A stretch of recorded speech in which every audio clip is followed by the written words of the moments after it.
Primary যোগ্য শিক্ষক শিক্ষিকাদের সমস্ত কৃতিত্ব দিয়ে বলছি, এ লড়াই আপনাদের লড়াই ছিল, এই জয় আপনাদের জয়, আপনাদের হারানো অশুভ শক্তির পরাজয়।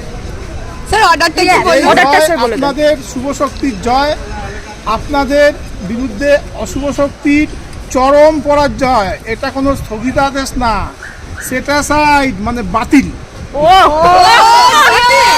আমি শুধু আমাদের না, এন্টার 32,000 প্রাইমারি যোগ্য শিক্ষক শিক্ষিকাদের সমস্ত কৃতিত্ব দিয়ে বলছি, এ লড়াই আপনাদের লড়াই ছিল, এই জয় আপনাদের জয়, আপনাদের হারানো অশুভ শক্তির পরাজয়। স্যার অর্ডারটা কি বলুন? আপনাদের শুভ শক্তির জয়, আপনাদের বিরুদ্ধে অশুভ শক্তির চরম পরাজয়। এটা কোনো স্থগিতাদেশ না, সেটা সাইড মানে বাতিল।